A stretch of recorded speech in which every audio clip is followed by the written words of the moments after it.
ये है कृषि दर्शन। नमस्कार, बहुत बहुत स्वागत और अभिनंदन आप सभी का भारत सरकार के कृषि मंत्रालय के कार्यक्रम कृषि दर्शन में। और मैं हूं आपके साथ दीपा सिंह। किसान साथियों, कहते हैं कि बिन मसाला स्वाद अधूरा, यानी कि अगर भोजन में मसाले ना हो तो स्वाद कुछ फीका सा लगता है, कुछ अधूरा सा लगता है। भोजन को पूर्ण बनाते हैं मसाले। और अगर हम मसालों की बात करें तो मसालों में बीजीय मसाले भी प्रमुख माने जाते हैं। ये ना केवल औषधीय गुणों से लबरेज होते हैं बल्कि वेदों में भी इनका जिक्र किया गया है। अगर हम बीजीय मसालों की बात करें तो सौंफ, जीरा, मेथी इत्यादि कई तरह के ऐसे मसाले हैं जो बीजीय मसालों में शामिल किए जाते हैं। हमारी भारतीय रसोई इन बीजीय मसालों के बिना भी अधूरी है।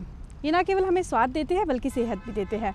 अगर हम सौंफ की बात करें तो सौंफ भोजन के बाद जब हम लेते हैं तो ना केवल ये हमारे पाचन को दुरुस्त करता है बल्कि कोलेस्ट्रॉल और रक्तचाप को भी नियंत्रित करता है। और अगर हम मेथी की बात करें तो इन दिनों मेथी सर्दियों में बहुत ज़्यादा गुणकारी मानी जाती है।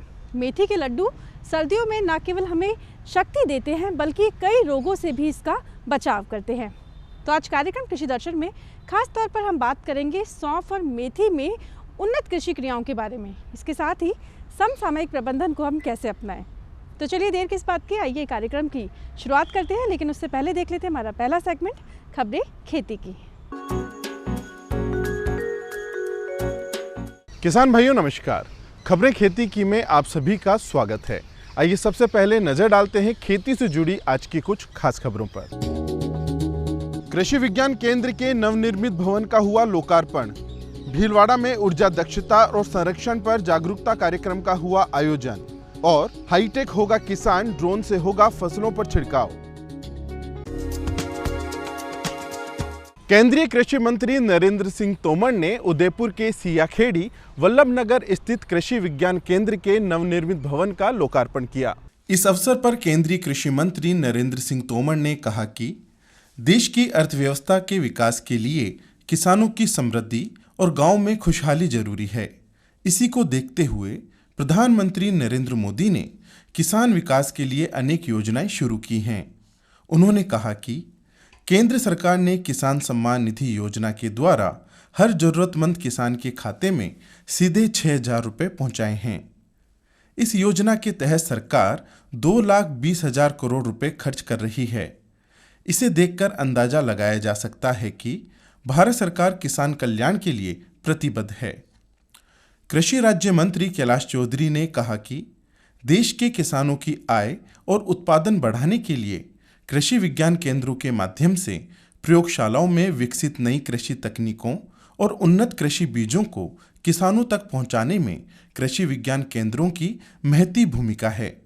चित्तौड़गढ़ सांसद सीपी जोशी ने आशा व्यक्त की कि वल्लभनगर का यह कृषि विज्ञान केंद्र पशुपालन के क्षेत्र में एक मॉडल बनने की दक्षता रखता है, इसलिए इस ओर ध्यान देने की आवश्यकता है।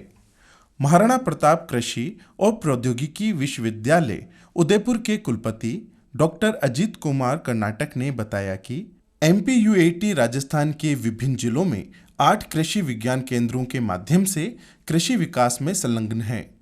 इस अवसर पर अतिथियों द्वारा पोषक अनाज पर एक विशेष कैलेंडर का भी विमोचन किया गया। कृषि विज्ञान केंद्र शाहपुरा भीलवाड़ा में राजस्थान अक्षय ऊर्जा निगम लिमिटेड द्वारा ऊर्जा दक्षता और ऊर्जा संरक्षण पर एक दिवसीय कृषक प्रशिक्षण कार्यक्रम का आयोजन किया गया। कार्यक्रम को केंद्र के वरिष्ठ वैज्ञानिक और अध्यक्ष डॉक्टर CM यादव ने संबोधित किया। उन्होंने ऊर्जा की उपयोगिता और महत्व पर चर्चा करते हुए बताया कि ऊर्जा को ना तो बनाया जा सकता है और ना ही नष्ट किया जा सकता है, केवल रूप बदला जा सकता है।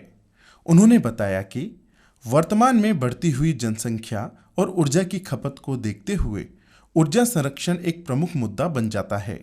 उन्होंने बताया कि ऊर्जा हमारे लिए प्रकृति का दिया हुआ एक अनमोल तोहफा है। डॉक्टर KC नागर, प्रोफेसर सस्य विज्ञान ने ऊर्जा संरक्षण के उपायों में बताया कि जहां तक हो सके प्रकृति के द्वारा मिलने वाली जल ऊर्जा, सौर ऊर्जा और पवन ऊर्जा का अधिक से अधिक उपयोग करें। साथ ही उपयोग में न आने वाले विद्युत उपकरणों को बंद रखें और पानी के स्रोत खुले न छोड़ें। उद्यान वैज्ञानिक डॉक्टर राजेश जलवानिया ने बताया कि ऊर्जा दक्षता एक लक्ष्य है जो दैनिक जीवन में और कल कारखानों आदि में लगने वाली ऊर्जा को कम करने और सदुपयोग करने का है ताकि अधिक ऊर्जा व्यर्थ ना हो। सेवानिवृत्त प्रोफेसर डॉक्टर ओपी पारिक ने कृषि में ऐसे यंत्रों का उपयोग करने की आवश्यकता बताई जिनमें ऊर्जा की कम खपत हो। साथ ही उन्होंने ऊर्जा और जल संरक्षण के लिए कम जल मांग वाली फसलों का चयन और बूंद बूंद सिंचाई प्रणाली अपनाने की आवश्यकता बताई। इस प्रशिक्षण में 124 कृषक और कृषक महिलाओं ने भाग लिया।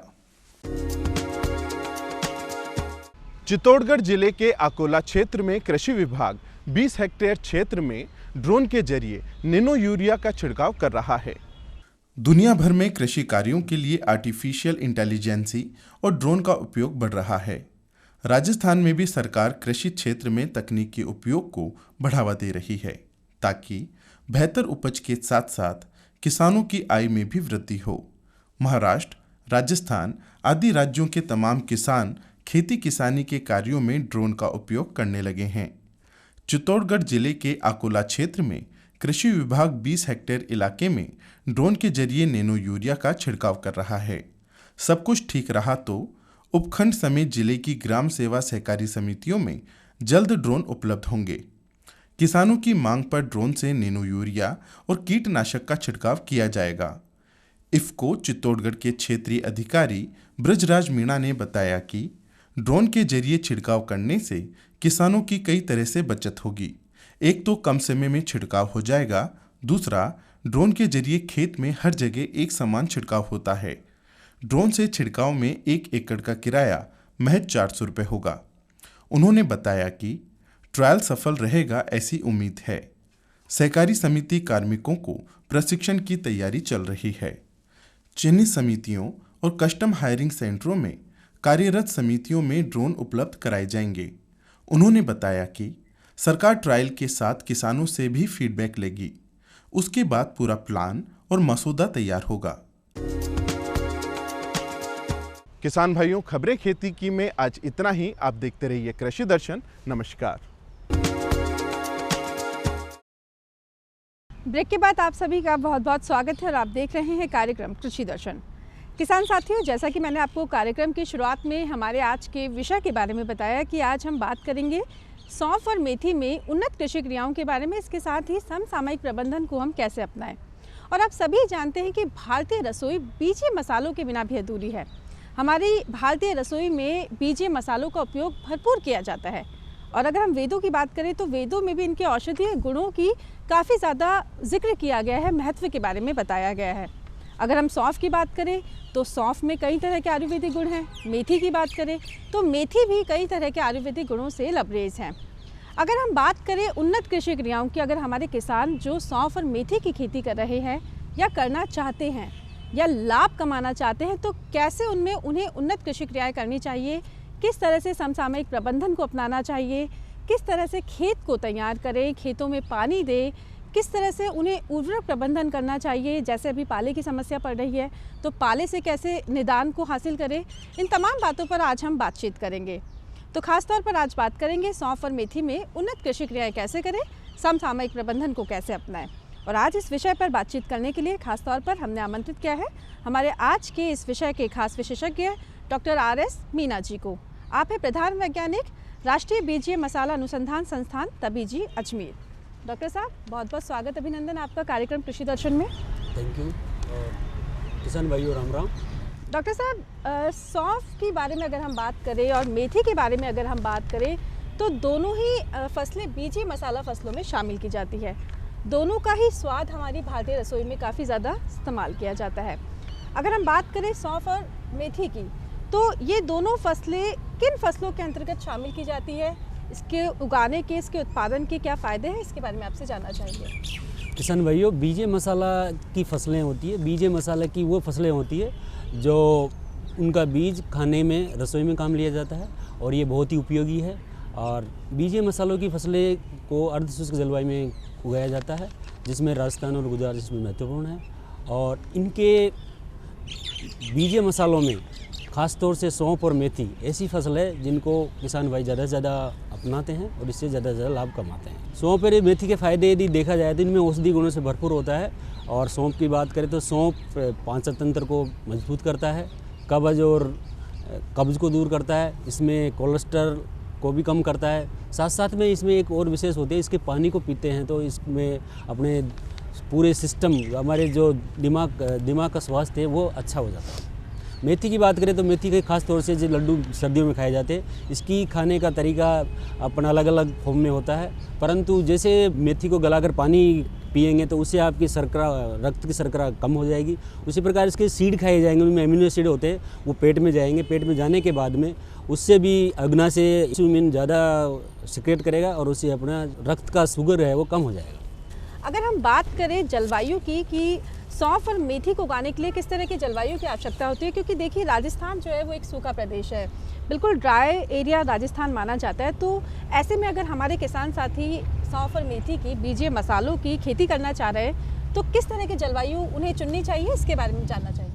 बहुत अच्छा प्रश्न किया दीपा जी, और ये बताना बहुत ही लाभदायक है किसानों को।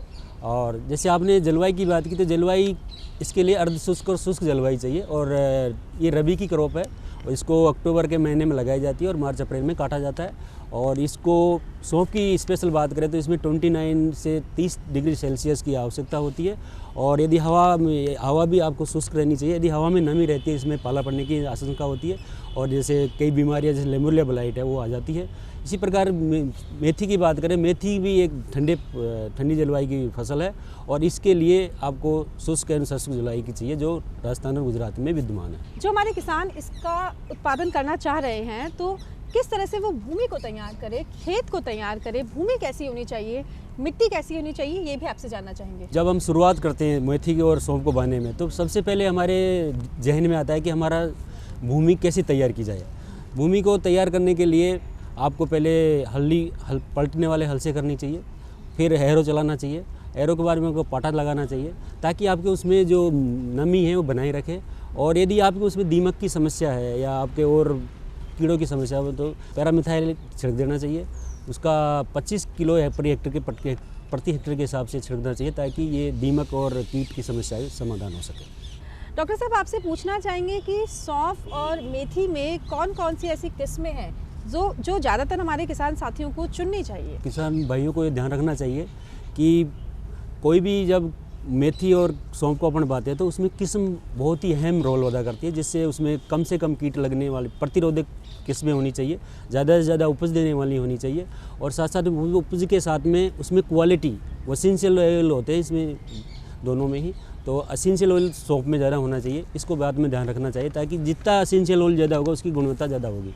अब किस्मों की बात करें तो जो अभी लेटेस्ट किस्में हैं, जैसे हम पहले सौंफ की बात कर लेते हैं। सौंफ में अजमेर मेथी 1 जिसकी उत्पादन क्षमता 19 क्विंटल है और इसमें 1.9% वाष्पशील तेल पाया जाता है जो कि हमारे स्वाद और पाचन तंत्र को भी इंक्रीज करता है। ये इसके बाद में हमारे अजमेर सौंफ 2, इसको 2018 में रिलीज़ की गई थी। इसकी उत्पादन क्षमता भी 20 से और 22 क्विंटल तक है और इसमें 1.9% एसेंशियल ऑयल पाया जाता है जो कि खाने में आपको अच्छा स्वाद देती है और मीठा लगता है। जैसे आप कभी होटल में जाते हो, किसान भाई भी जाते होंगे, तो ये जब सौंफ खाते हो तो जितना एसेंशियल ऑयल ज़्यादा होगा उतनी सौंफ मीठी होती है और उसको खाने में अच्छा लगता है। उसके बाद में अजमेर मेथी सौंफ 3 भी है, उसी अभी हम 2000 में विकसित की गई है। उसकी भी उपज 19 क्विंटल के आसपास है और उसमें भी एसेंशियल ऑयल 1.8 to 9% पाया जाता है। और इसमें ये नेशनल रिलीज है, इसको पूरे भारतवर्ष में उगाया जा सकता है और ये न्यूनतम किस्में हैं। अब सौंफ के बारे में अपने मेथी की बात कर लेते हैं दीपा जी। तो मेथी में हमारे पास में 5 वैरायटी राष्ट्रीय बीज मसाला अनुसंधान केंद्र ने विकसित की है। उसमें अजमेर मेथी 1, अजमेर मेथी 2, अजमेर मेथी 3, अजमेर मेथी 4, अजमेर मेथी 5। अब अजमेर मेथी 1 और 2 की बात करें तो अजमेर मेथी 1 थोड़ी कम कड़वी है, अजमेर मेथी ज़्यादा कड़वी है। तो आप जैसे डायबिटिक वाले पेशेंट की बात करें तो इसको 2 को खाना चाहिए ताकि उसमें जितना कड़वापन ज़्यादा होता है वो उसको ब्लड शुगर को या रक्त शुगर को कम करता है, इसमें काफ़ी महत्वपूर्ण है। अजमेर मेथी 3 एक राष्ट्रीय नेशनल रिलीज वैरायटी है, इसको 2016 में विकसित की गई थी और इसकी उपज 22 से 23 क्विंटल तक आंकी गई है। और 4, 5 ये भी अच्छी किस्में हैं, इनको भी आप 137 दिन में पककर तैयार हो जाती है। और ये दीपा जी ये जो किस्में हैं ये मधुरोदिल और डाउनी मिल्ड्यू जिसको कहते हैं और छाछा रोग के लिए सहनशील पाई गई, ताकि इनमें कम से कम रोग लगता है और ज़्यादा से ज़्यादा उपज देती है। तो किसान भाइयों को इस प्रकार की जो नवीनतम किस्म है उसको चूज़ करना चाहिए, ताकि हमारी जो उत्पादन और गुणवत्ता उस पर ही डिपेंड करती है। और ये जब किस्म का चूज अच्छा हो जाता है तो हमारा आधी यात्रा पूरी हो जाती है। अब हम बात करते हैं बीज दर की, कि सौंफ और मेथी में बीज दर क्या होना चाहिए, बीजोपचार कैसे करना चाहिए, बुवाई कैसे करनी चाहिए, ये हमारे किसान साथियों को बताइए। किसान भाइयों को बुआई का और बीज दर का बहुत ध्यान रखना चाहिए। यदि बीज दर की बात करते हैं सौंफ में 10 से 15 केजी पर हेक्टेयर के हिसाब से होती है और 20 केजी मेथी में होती है। अब इसकी बुआई की बात करें तो बुआई 2 तरीके से होती है, तो छिटकाव विधि के द्वारा करते हैं, परंतु मैं किसान भाइयों को यहाँ पर ये ध्यान आकर्षित करना चाहूँगा कि छिटकाव विधि से कभी भी नहीं बना चाहिए। छिटकाव विधि आपका उत्पादन कम देती है, उसमें गुणवत्ता कम आती है, आपका रोग लग जाता है, आपके कीट लग जाते हैं, उसको स्प्रे करना पड़ जाएगा, आपकी निगाही गुड़ाई करनी पड़ जाएगी। तो जो इंटर सस्य क्रियाएँ हैं वो अपन सही ढंग से नहीं कर सकते। तो मैं इस किसानों को ये सलाह दूंगा कि किसान अपनी सभी मेथी और सौंफ को पंक्ति में बोएं, ताकि उनकी पंक्ति की दूरी जैसे सौंफ में 60 सेमी रखनी चाहिए, पौधे से पौधे की दूरी 30 सेंटीमीटर रखनी चाहिए, और मेथी की बात करें तो पंक्ति से पंक्ति की दूरी 20 सेंटीमीटर रखनी चाहिए और पौधे से पौधे की 10 सेंटीमीटर रखनी चाहिए। इसमें एक और भी बोने की विधि है, जैसे आप सौंफ की बात करें, सौंफ को सीधी बुआई भी बीज के द्वारा भी करते हैं और इसकी नर्सरी भी तैयार की जाती है। नर्सरी की तैयार करने में आपको उपज भी बढ़ जाती है, जैसे 19 क्विंटल है तो आपको 4-5 क्विंटल बढ़ जाएगी। इसका मतलब है ये 24-25 क्विंटल आपको देती है। और इसमें एक और भी नर्सरी करने का फ़ायदा है कि आपके पास में जैसे गंवार खरीफ में भर रखा है वो लेट तक कटता है, तो आपका जो यदि नर्सरी उस दूसरे तैयार में हो रही है तो दूसरे तैयार हो रही है तो नर्सरी का जो आपका है वो आप नर्सरी का जो टाइम बच रहा है और वो जो गंवार कट रहा है उसको एक टाइम मैनेजमेंट किया जा सकता है, ताकि आपकी फसल भी लेट नहीं होगी और आपकी जो गंवार अच्छी तरह पक जाएगा और आपका ये टाइम का दोनों आपस में टाइम का एक अच्छा सदुपयोग किया जा सकता है। जी, तो देखिए किसान साथियों, डॉक्टर साहब ने हमें बीजोपचार के बारे में बता दिया, बीज दर के बारे में बता दिया, बुवाई के बारे में बता दिया कि किस तरह से हमारे किसान साथियों को बुवाई करनी चाहिए। अगर हम बात करें निराई गुड़ाई की, इसके साथ ही खरपतवार प्रबंधन की, उर्वरक प्रबंधन की, तो ये हमारे किसान साथी सौंफ और मेथी में कैसे करें, इसके बारे में भी जानना चाहेंगे। दीपा जी, आपने ये बहुत अच्छा क्वेश्चन किया। जैसे अभी सौंफ की और मेथी की बात करें तो सौंफ और मेथी 100 दिन की हो चुकी है और अभी हम जरूरत पड़े तो अभी जैसे सिंचाई की ज़रूरत पड़ेगी, क्योंकि पाला पड़ रहा है। पाला का ध्यान हमको रखना चाहिए, सिंचाई से पाला को बचाया जा सकता है। उसके साथ में यदि मेथी की बात करें तो मेथी में अभी जैसे आपको अब एफिड आने वाला है, आपकी छाछा रोग आने वाला है, छाछा रोग के आपको मधुला रोग आने वाला है, तो इनकी प्रबंधन कैसे करें मैं किसान भाइयों को बताना चाहूँगा। जिस सौंफ की बात करें तो सौंफ में अभी पाला को कैसे बचाया जा सकता है। तो पाला यदि अभी बहुत ठंडक पड़ रही है और ठंडक से ये फसलें सभी पाला नुकसानदायक है, तो पाला में सबसे पहले तो आप किसान भाइयों को सिंचाई कर देनी चाहिए सौंफ और मेथी में, और उसके बाद में गंधक का चूर्ण का स्प्रे करना चाहिए। और थायरियो यूरिया भी होता है, 200 ग्राम को 400-500 लीटर में करेगा उसको। और कोई यदि पानी से भी आप करते हो तो पानी से भी स्प्रे करते हो तो पाले से बचाया जा सकता है।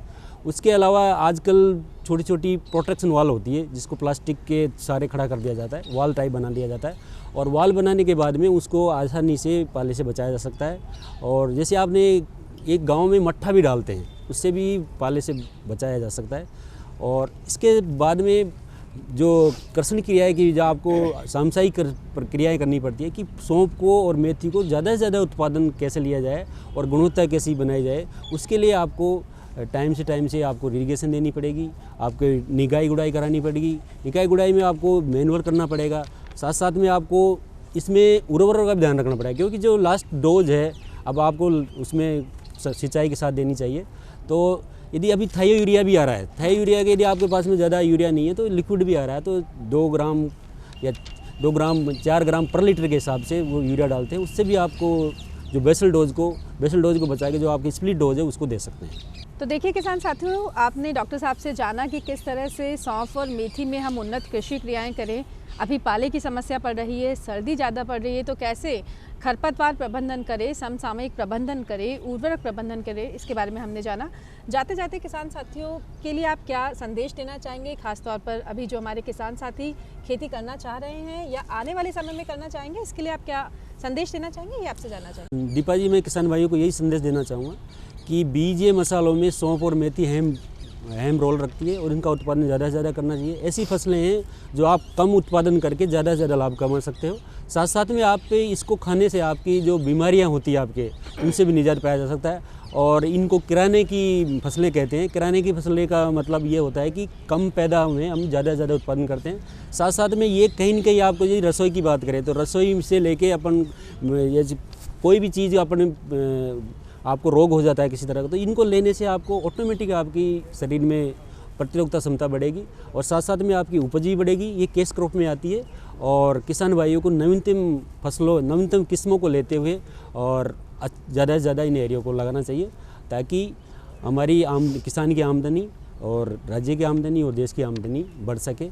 डॉक्टर साहब, आपने बहुत ही बेहतरीन बातें हमारे किसान साथियों के साथ साझा की कि कैसे हमारे किसान साथी इन फसलों का चुनाव करें, किस्मों का चुनाव करें, किस तरह से खेत तैयार करें, भूमि का चुनाव करें, जलवायु का चुनाव करें, कैसे इनमें समसामयिक प्रबंधन को अपनाएं, उन्नत कृषि क्रियाओं को अपनाएं। आपने बहुत ही बेहतरीन बात हमारे आज किसान साथियों के साथ साझा की, उसके लिए आपका बहुत बहुत धन्यवाद। राम राम किसान भाई। तो किसान साथियों, आज कार्यक्रम कृषि दर्शन में हमने जाना कि किस तरह से सौंफ और मेथी में हम उन्नत कृषि क्रियाएं करें और समसामयिक प्रबंधन को अपनाएं, क्योंकि अभी सर्दी का समय है, पाले की संभावना भी ज़्यादा रहती है। तो ऐसे में हम समसामयिक प्रबंधन के माध्यम से बेहतरीन उत्पादन कर सकते हैं और आर्थिक लाभ भी कमा सकते हैं। हमें उम्मीद है कि हमारी आज की ये जानकारी आपके लिए बेहद ही लाभान्वित साबित होगी।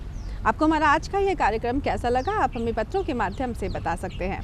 और पत्र लिखने के लिए हमारा पता है कार्यक्रम कृषि दर्शन, डीडी राजस्थान, दूरदर्शन केंद्र, जयपुर। और किसान साथियों, अगर आप हमें पत्र ना लिख पाए तो आप हमें ईमेल भी कर सकते हैं।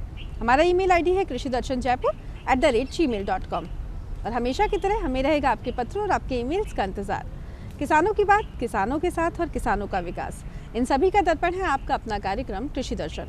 तो आज कार्यक्रम कृषि दर्शन में फ़िलहाल के लिए बस इतना ही। लेते हैं आपसे आज्ञा, लेकिन फिर हाजिर होंगे आपके अपने कार्यक्रम कृषि दर्शन में खेती किसानी की एक नई जानकारी को लेकर एक नए विषय के साथ। तब तक के लिए हमें दीजिए आज्ञा। नमस्कार।